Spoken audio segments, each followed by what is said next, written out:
नमस्कार, मैं हूं यूसुफ अंसारी और आप देख रहे हैं स्पेशल कवरेज न्यूज़। आज हमारे साथ बात करने के लिए मौजूद हैं आज़ाद समाज पार्टी के अध्यक्ष और लोकसभा के सदस्य नगीना से चंद्रशेखर आज़ाद। उनसे हम बात करेंगे जिस तरह से उत्तर प्रदेश में खासकर ईद की नमाज को लेकर के सख्त निर्देश जारी हुए हैं। हरियाणा में ईद की छुट्टी रद्द की गई है और रिजर्व बैंक ने भी ईद की छुट्टी रद्द करके उसे 31 मार्च यानी कि फाइनेंशियल ईयर क्लोज होने का बहाना बना करके उसको लेकर एक बवाल मचा हुआ है। इसके अलावा कई और मुद्दे हैं। समाजवादी पार्टी के दलित सांसद है रामजीलाल सुमन, उन्होंने संसद में एक बयान दिया था जिससे नाराज होकर करणी सेना ने उनके आवास पर तोड़फोड़ की है। उसको लेकर के काफी बवाल उत्तर प्रदेश में मचा हुआ है। इन सभी मुद्दों पर आज हम चंद्रशेखर जी से बात करेंगे। चंद्रशेखर जी, सबसे पहले हम बात करते हैं इसी मुद्दे पर। रामजीलाल सुमन ने जो कुछ बोला था, उसके बाद जिस तरह से करणी सेना ने उनके घर पर हमला किया और माफी मांगने की मांग की, तो उन्होंने साफ कर दिया था मैं तो माफी नहीं मांगूंगा, इस जन्म में तो मैं नहीं मांगूंगा। तो इस मुद्दे को आप किस तरह देखते हैं कि रामजीलाल सुमन दलित हैं इसलिए उनके साथ ये सब हो रहा है या कोई और वजह भी है? देखिए, बड़ी बात यह है कि रामजीलाल सुमन से मेरे अच्छे रिलेशन हैं। इस घटना के बाद भी मेरी उनसे बात हुई। अभी एक दिन सीढ़ियों पे जब वो चढ़ रहे थे, क्योंकि बड़े सीनियर नेता हैं, तो मैंने हाथ का सहारा भी उनको दिया। उन्होंने कहा नहीं मैं चढ़ जाऊंगा ना। मैंने कहा नहीं, मैं भाई होने का फर्ज भी अदा करता हूँ। पार्लियामेंट की बात है, वो राज्यसभा जा रहे थे, मैं लोकसभा जा रहा था। तो उनका जो बयान है, उन्होंने जो बयान दिया वो अपनी पार्टी के हित को ध्यान में रख के बयान दिया, ना कि उससे शेड्यूल कास्ट का कोई मामला है। वो ये सत्य है कि भारत में जाति व्यवस्था, और वो जाति व्यवस्था के आधार पर शेड्यूल कास्ट में जन्मे हैं, ये एक अटल सत्य, इसको बदला नहीं जा सकता। लेकिन उनका जो बयान था वो अपनी पार्टी की पॉलिसी को ध्यान में रख के था, ना कि शेड्यूल कास्ट के लोगों को ध्यान में रख के था। जिस तरह का हालात, जिस तरह का माहौल है, जिस तरह के हालात है, उनको ध्यान में रख के था। तो उन्होंने जो बयान दिया वो उन्होंने अपनी जानकारी के आधार पर दिया। लेकिन उसके बाद जिस तरह की हिंसा उनके घर पे की गई, तो मैं वो पहला आदमी था पार्लियामेंट में जिसने सवाल खड़ा किया कि एक सांसद के घर पे इस तरह की हिंसा की छूट क्या मिलनी चाहिए। अगर किसी ने कोई बयान दिया है तो क्या उसका घर जला देना चाहिए, या उसके घर पे जाके पथराव करना चाहिए, उसके बच्चों को डराना चाहिए? 10 किलोमीटर तक हम बहुत सारे आंदोलन करते हैं। अभी हमने लखनऊ में एक बहुत बड़ा प्रोटेस्ट किया था जी। बीजेपी की जन विरोधी नीति और कानून व्यवस्था का जो बुरा हाल है, दलितों, पिछड़ों, आदिवासियों, मुसलमानों, जैनों, सिखों, बौद्धिस्टों पे जो अन्याय हो रहा है, पारसियों पे, उसको ध्यान में रख के हमने एक आंदोलन किया था लखनऊ में। उस आंदोलन को रोकने के लिए पूरी प्रदेश सरकार ने एडी चोटी का जोड़ लगाया। किसी को घर पे हाउस अरेस्ट किया, जो घर से निकल के रेलवे स्टेशन के लिए गया, बस स्टैंड के लिए, उसको रेलवे स्टेशन पे, बस स्टैंड पे हाउस अरेस्ट किया। कुछ लोगों को थाने ले जाके डिटेन किया। जो वहां से चल दिए, हर टोल नाके पर चेकिंग लगा के वहां रोका, बसों को रोका। मैं उस दिन बिहार में था और वापिस आ रहा था, तो मुझे जो है वहीं चंदौली में रोका, सैयद रजा में, और वहां से फ्लाइट के टिकट करा के मुझे दिल्ली भेजा रात में। तो जब अगर पुलिस उसको रोकना चाहती, उस पूरी घटना को, तो रोक देती, लेकिन 10 किलोमीटर तक उनको सहारा देके लेके आया गया। और क्योंकि उस सहारे के पीछे उनके बयानात हैं, जिस तरह की गालियों का प्रयोग उन लोगों ने किया, सुनियोजित रूप से वो किसी एक पुल के नीचे खड़े होके और ये कहते हैं कि आज हमारे बड़े हमारे साथ हैं तो हम ये कर देंगे, इस तरह के शब्द यूज करते हैं। तो मैं ये समझता हूं कि ये सब सुनियोजित था कि उनको इस तरह का हमला करके जो है एक इस तरह का माहौल खराब करना है। और उनको पुलिस का और एडमिनिस्ट्रेशन का पूरा प्रोटेक्शन था, क्योंकि मुख्यमंत्री वहीं से 2 किलोमीटर के एरिया में। तो मुख्यमंत्री ने खुद आके आगरा उनको ये बढ़ावा दिया कि आप जाके दलित समाज का सांसद है उसके घर पे जाके हमला करो, उनको एहसास कराओ कि जो हम किसी भी तरह से जो है हिस्टोरिकल या किसी भी बात पे अगर कोई हमें किसी की बात बुरी लग जाएगी तो हम उसको जाके उसके घर पे जाके सब सबक सिखाएंगे, हमला करेंगे। अगर यही हमला किसी इसमें इसको बदल देते हैं। नहीं चंद्रशेखर जी, अभी आपने एक बहुत महत्वपूर्ण आरोप, बहुत गंभीर आरोप लगाया है। आपने कहा है कि मुख्यमंत्री योगी आदित्यनाथ ने उनको संरक्षण दिया है या निर्देश दिए कि आप उनके घर जाके हमला कीजिए। ये आप नहीं, ये बिना संरक्षण के नहीं हो सकता। अगर मुख्यमंत्री इतने कमजोर हैं कि वो जिस जिले में मौजूद है वहां इस तरह की हिंसा होती है, वो भी मौजूदा सांसद के खिलाफ, तो इसका मतलब मैं क्या मानूं कि कानून व्यवस्था बिल्कुल खत्म हो चुकी है। अगर आंदोलन को रोकना होता तो बहुत दूर पहले ही बैरिकेडिंग लगा के, फोर्स लगा के उनको रोक दिया जाता। वो ऐसा नहीं कि आसमान से कूद के आए, उनको रास्ता दिया गया, उनको बुलाया गया, उनके घर तक ले जाया गया, एक भय का माहौल बनाया गया और ये पूरा संरक्षण में हुआ, सत्ता के संरक्षण में।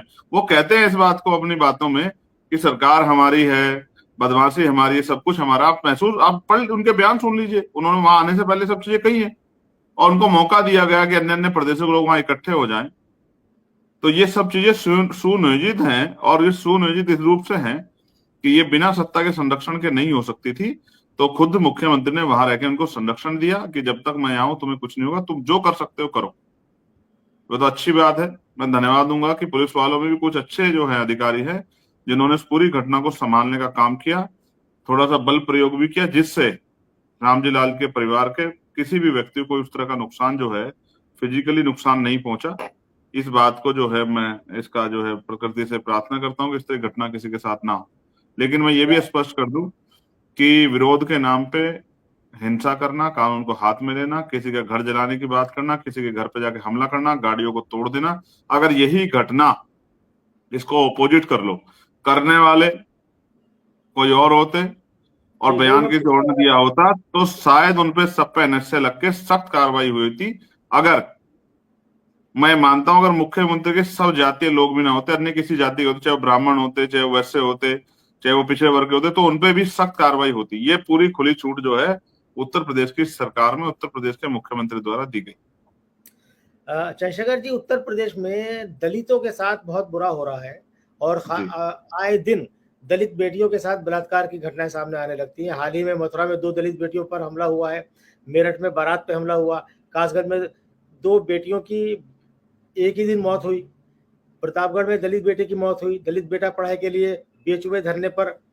तो ये क्या दलितों के साथ, और अभी मैं आऊँगा दूसरे मुद्दों पर, मुसलमानों के साथ जिस तरह नमाज को लेकर, पहले दलितों पर आप बताइए कि दलितों के खिलाफ जो एक अपराध बढ़े हैं और पुलिस और प्रशासन की नाकामी है उनको खेलने में या उनके खिलाफ कार्रवाई करने में, इसको किस नजर से आप देखते हैं, क्या वजह इन्हीं इसकी? अपराधों के खिलाफ हम लोगों ने लखनऊ में धरने का जो जो हमने आंदोलन किया था, इन्हीं अपराधों को रोक लगाने के लिए और उन अपराधों पे सख्त कार्रवाई करके गुंडों पे लगाम लगाने के लिए हमने आंदोलन किया था। हमारे आंदोलन को रोकने के लिए तो जी जोर लगाया। मुख्य सरकार ने अगर इतनी ऊर्जा जो है अपराधों को रोकने पे लगाते तो शायद गरीब, कमजोर वर्ग, दलित, पिछड़े लोग सुरक्षित रह पाते, उनकी बेटियां, उनका घर बार, उनकी जमीन सुरक्षित रह पाती। उत्तर प्रदेश में जो जंगल राज है वो किससे छिपा हुआ नहीं। मैं तो खुद भुक्तभोगी हूँ, मेरे ऊपर तो खुद गोली चली। आप देखिए उत्तर प्रदेश में चाहे नेता हो, चाहे आम कार्यकर्ता हो, चाहे जो है सामान्य कोई आदमी हो, चाहे वो किसी भी वर्ग का हो, उत्तर प्रदेश में आज ये हालात हैं कि कोई जो घर से निकलेगा वापस घर पहुंचेगा नहीं पहुंचेगा, इसकी कोई गारंटी नहीं। और नहीं, हालांकि ये सब उत्तर प्रदेश की सरकार की लापरवाही, उनके निकम्मेपन, और उन्होंने जिस तरह का जो है कानून व्यवस्था जो है बनाई है उसी की देन है। तो ये हालात कैसे बदलेंगे? दूसरी तरफ परसों ईद है, परसों जब हो तक सकती है। इनको सत्ता से भारतीय जनता पार्टी को उखाड़ के नहीं फेंका जाएगा तब तक ये हालात नहीं बदलेंगे। जब इनको उखाड़ के फेंका जाएगा तब जाके हालात बदलेंगे। अभी 31 मार्च को या 1 अप्रैल को ईद होगी और ईद की नमाज से पहले उत्तर प्रदेश में मेरठ में और संभल में पुलिस की तरफ से बड़े सख्त निर्देश दिए गए हैं। मेरठ में तो यहाँ तक कहा गया कि साहब अगर सड़क पर किसी ने नमाज पढ़ी तो हम उसका पासपोर्ट भी छीन लेंगे, हम उसकी लाइसेंस भी छीन लेंगे, लाइसेंस लाइसेंस भी छीन लेंगे।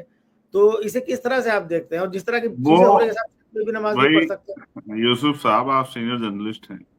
उत्तर प्रदेश के अधिकारियों में एक होड़ लगी है कि कौन मुसलमानों के प्रति कितना घृणास्पद, कितना जो है हिंसक बयान दे सकता है। ये एक जो है, क्योंकि जो बयान देगा उसको मुख्यमंत्री टीवी चैनल पे बैठ के समर्थन करेंगे।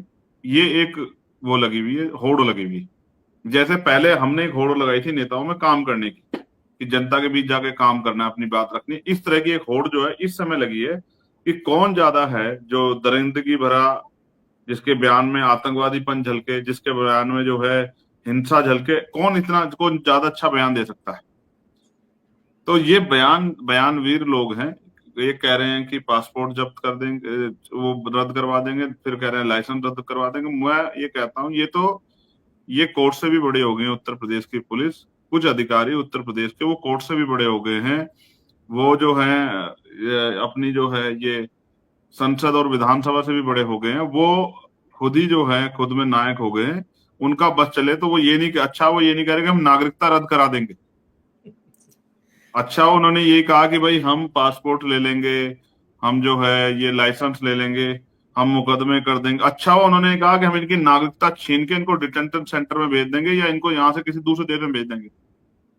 ये तो इनकी इनकी मैं कह रहा हूं ना, ये देखिए जिस तरह की सरकार होती है यूसुफ भाई, उस सरकार के विचारों का असर अधिकारियों पे भी होता। एक समय था कि अधिकारी जय भीम बोलते थे, एक समय था अधिकारी जो है जब दूसरी 12-17 की सरकार रही उनकी भाषा बोलते थे, और एक ये समय 17 से 22 और 22 से अब चलने वाला कि अब अधिकारी वही भाषा बोलते हैं जो भाषा सरकार की भाषा है, सरकार के विचार जो सरकार के विचार हैं, सरकार की भाषा, जिनको ट्रांसफर पोस्टिंग से बचना है, जिनको ट्रांसफर से बचना है, पोस्टिंग चाहिए, वो उसी तरह की भाषा का प्रयोग करेंगे। तो आज जो होड़ लगी है उत्तर प्रदेश में, तो अभी तो हो सकता है कोई और एक आधे दिन में आज बयान दे दे कि हम जो है इनको देश निकाला दे देंगे, प्रदेश निकाला दे देंगे, इनके जो है इनको जो है और भी कोई अगर सख्त सजा हो, इनको हम दीवारों में चिनवा देंगे यूसुफ भाई, इनको हम दीवारों में चिनवा देंगे, खोलते तेल में गिरवा देंगे, और भी कुछ सजा हो तो शायद वो भी। तो मैं आपको स्पष्ट करूं यूसुफ भाई, आपने तो उनका पक्ष कह दिया, मैं अपना पक्ष भी रख दूं।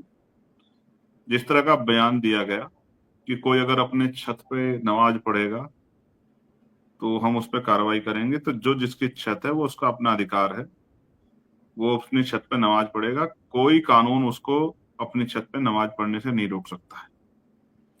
और अगर कोई किसी अपनी छत पे नमाज पढ़ रहा है अपने टेरिटरी में, ठीक है, और उसके धार्मिक जो उसकी भावना है उसको अगर कोई अपमानित करने का काम करेगा, तो याद रखे सरकार कि अभी चंद्रशेखर आजाद, भीम आर्मी, आजाद समाज पार्टी है, हम चुप नहीं बैठने वाले। अगर कोई अधिकारी जो है वो कानून का उल्लंघन करेगा, संवैधानिक जो मान्यता मर्यादा है, जो संवैधानिक शक्तियां जनता को मिली है, उनका उल्लंघन करेगा आर्टिकल 25-26 में, तो हम उस अधिकारी से लोहा लेने का काम करेंगे संवैधानिक रूप से।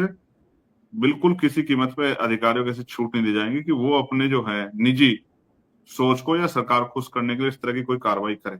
मैं स्पष्ट करता हूं अधिकारियों को जो इस तरह के बयान दे रहे हैं कि हम जो है अगर कोई अपने घर की छत पे नमाज पढ़ेगा तो हम उसका पासपोर्ट जब्त कर देंगे। तो वो याद रखें अधिकारी कि अभी चंद्रशेखर आजाद है, हम देखेंगे कौन अधिकारी रोकेगा किसी को अपने क्षेत्र, अपने टेरिटरी में, अपने एरिया में, अपनी छत पे अगर वो अपने धार्मिक जो है उपासना, नमाज या कुछ करता है, उसको कोई रोकने का काम करेगा, उससे हम निपटने का काम करेंगे, क्योंकि ये अधिकार संविधान ने हमें दिया है।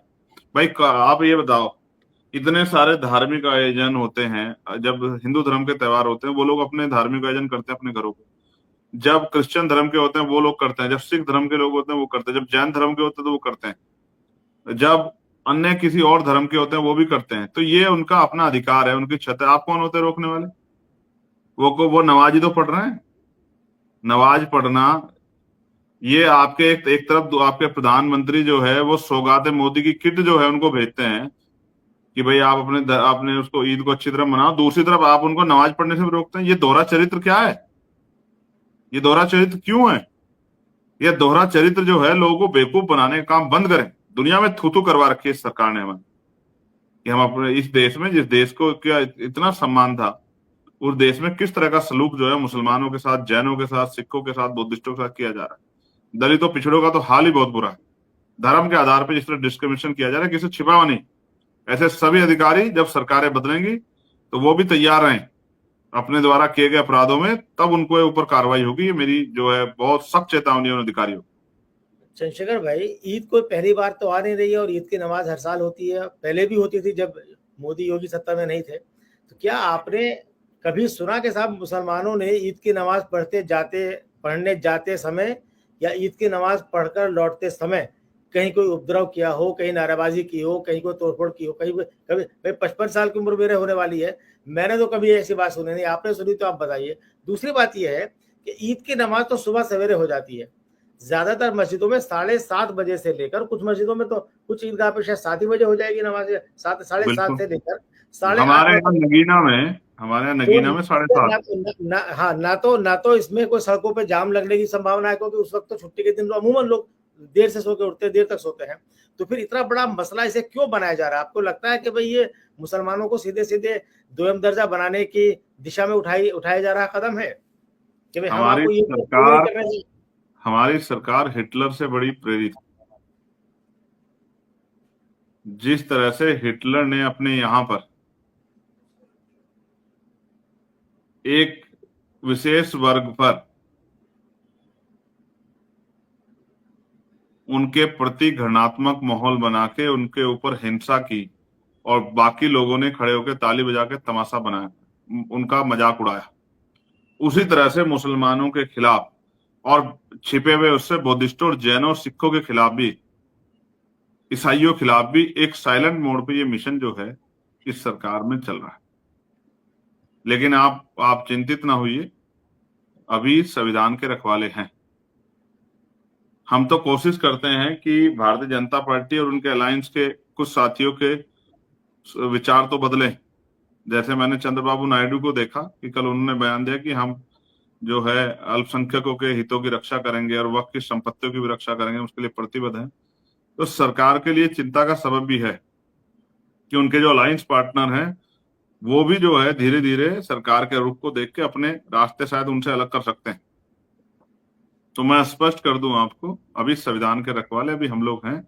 इस तरह किसी भी हिंसा को हम लोग बर्दाश्त नहीं करेंगे, किसी भी जो अन्याय को हम लोग बर्दाश्त नहीं करेंगे, उसके खिलाफ जबरदस्त मजम्मत करेंगे। मैं तो आशा उम्मीद करता हूं कि बीजेपी में भी कुछ अच्छे लोग हैं, उन अच्छे लोगों को आगे आके बीजेपी के में इस तरह की सोच के लोगों को पीछे धकेलना चाहिए।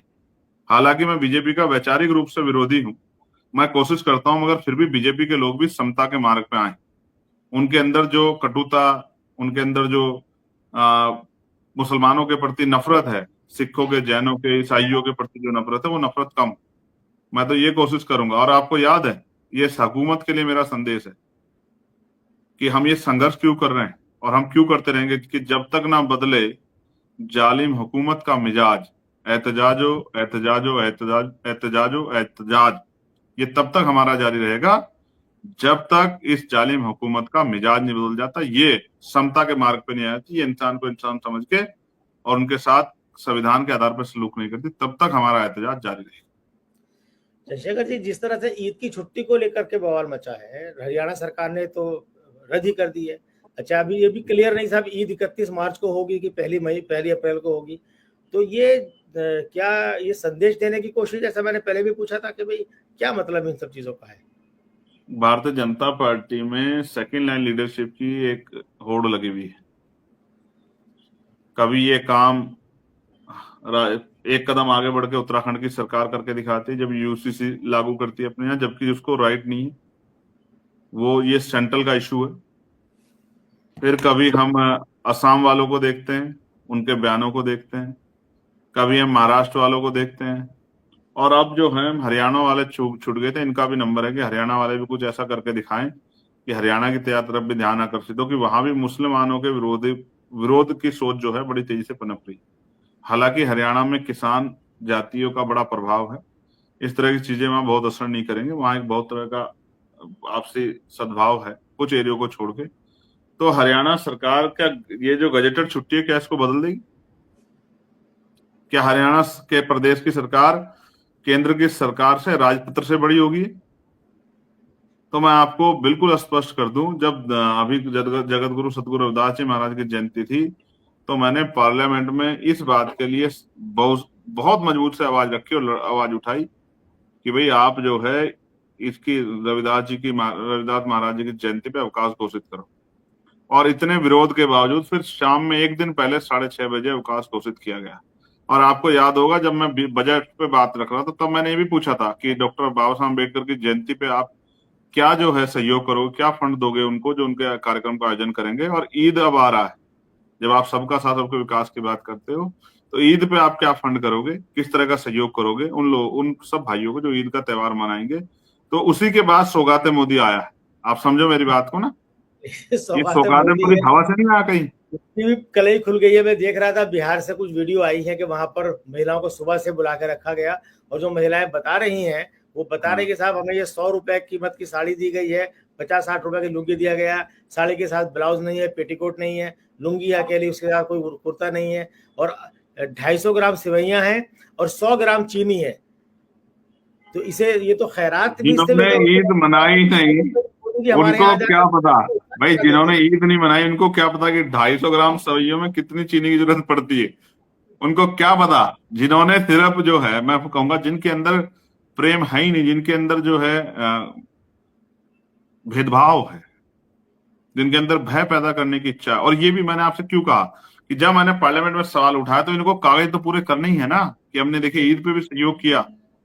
यहाँ चंद्रशेखर ने सवाल उठाया था तो हमने ईद पे भी सहयोग किया। इनको जो है वो रिकॉर्ड में भी तो लेके आना है कि कल जब इस पे चर्चा हो, भारत की पार्लियामेंट को दुनिया सुनती है भाई, जी भारत की पार्लियामेंट में, भारत में चर्चा होने की दुनिया में चर्चा होती है, तो ये कह सकें कि देखिए हम कितना जो है सबका साथ सबके विकास का ध्यान रखते हैं, कि हमने मुसलमानों को सौगाते मोदी देके और इतना जो है उनके धर्म के आयोजन का ख्याल रखा गया। ये खाना पूर्ति भी तो करनी नहीं करती है।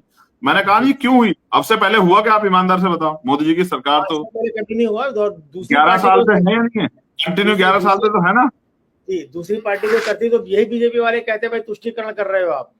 और अब हाँ, अब आप समझो, मोदी के जो भक्त हैं, मोदी के जो भक्त हैं, वो उल्टा हाँ मोदी पर आरोप लगा रहे हैं भाई आप भी मुस्लिम तुष्टीकरण की नीति पर उतर आए हो।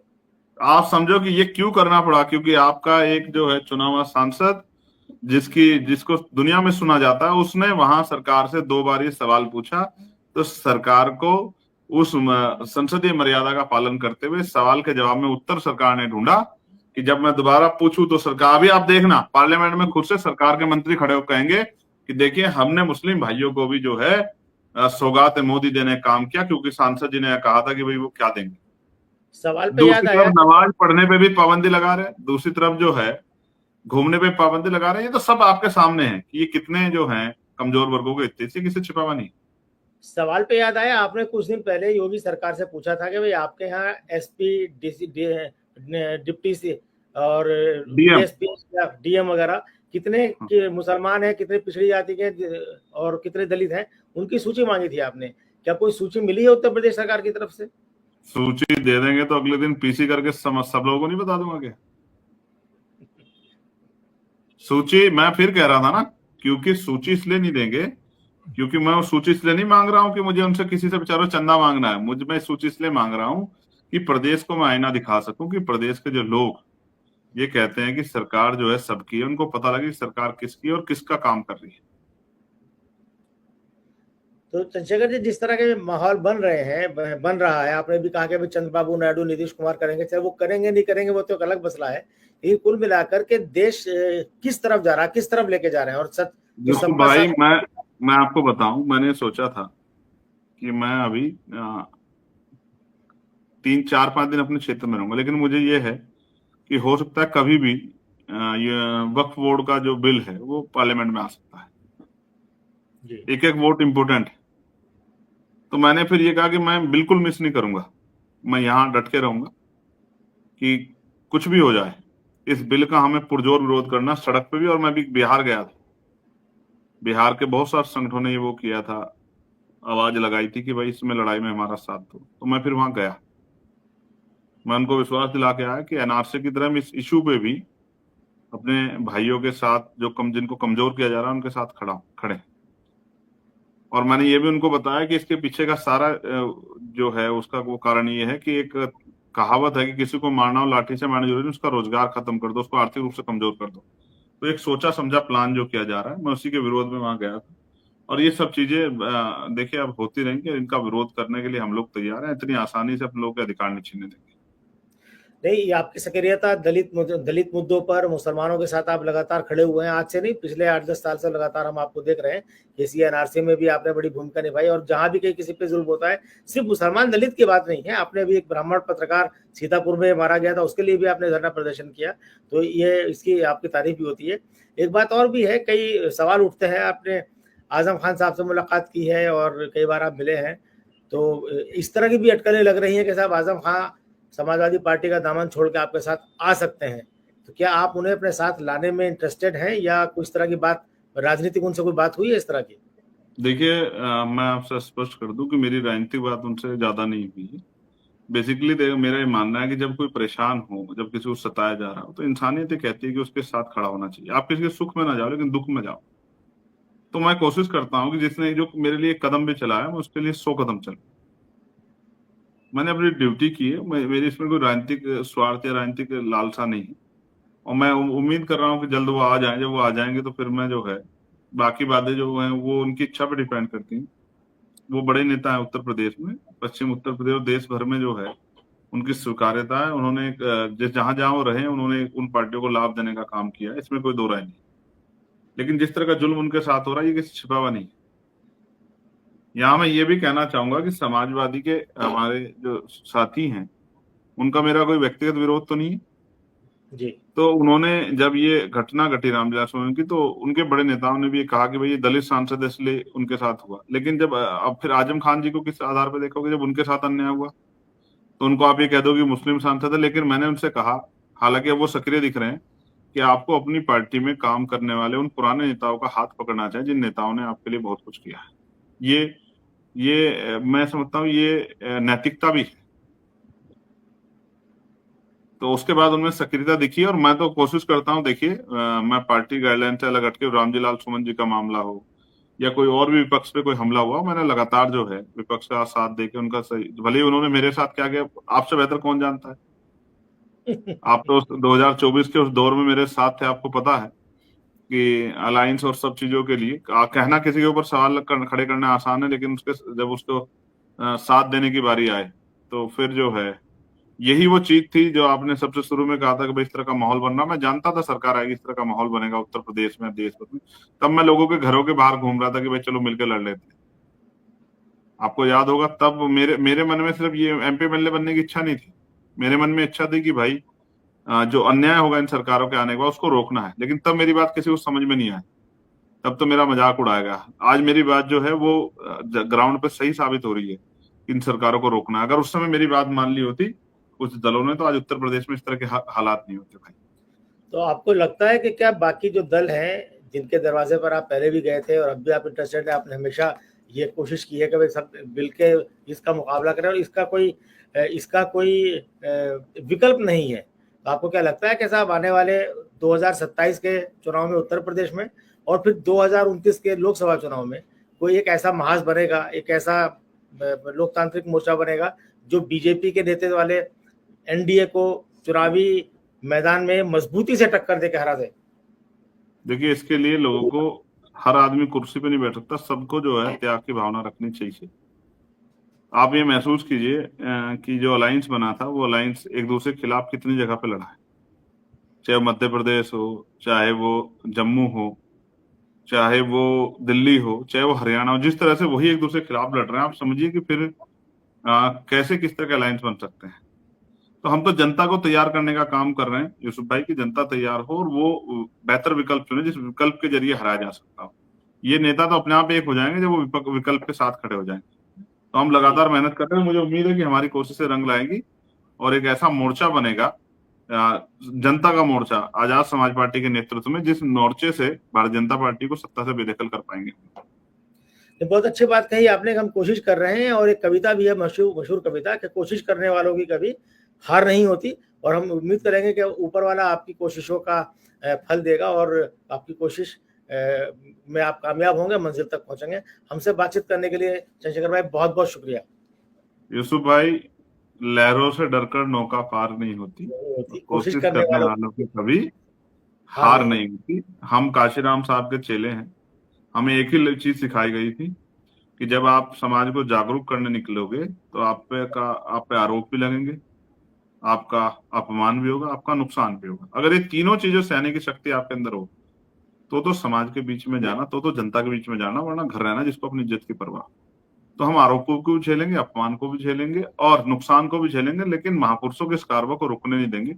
और जब तक हक वंचित समाज को उनके बुनियादी अधिकार और सम्मान की जिंदगी नहीं मिल जाए, तब तक हम चैन से बैठने वाले नहीं। इन्हीं सब शब्दों के साथ मैं अपनी बात को, और मैं आपका धन्यवाद करूंगा कि एक अच्छे सीनियर पत्रकार हैं आप। आपने मुझे अपने कीमती सवालों के लिए मुझसे वार्ता की, और मैं आपको विश्वास दिलाता हूँ कि जिस रास्ते पे सफर में हम चले, उस सफर में हम मर तो सकते हैं लेकिन झुक नहीं सकते। आखिरी दम तक लड़ते रहेंगे जब तक हम महापुरुषों के कारवां को मंजिल तक न पहुंचा दें। और मैं आपके चैनल के माध्यम से मुसलमान भाइयों को भी ये कहूंगा कि डरने की जरूरत नहीं है। दौर अभी खिलाफ है, माहौल अभी खिलाफ है, लेकिन इससे घबराने की जरूरत नहीं। जितने लोग आपको नुकसान पहुंचाना चाहते हैं, उनसे आपके साथ खड़े होने वालों की संख्या भी बहुत कम नहीं है। संविधान को मानने वाले, नीला पटका पहनने वाले, बाबा साहब अम्बेडकर और महापुरुषों के अनुयायी आपके और हर उस कमजोर के साथ खड़े हैं, वो किसी जाति धर्म का हो, जिसके साथ अन्याय हो रहा है उसका साथ देंगे। खून देना पड़ा तो खून भी देंगे, पीछे नहीं हटेंगे।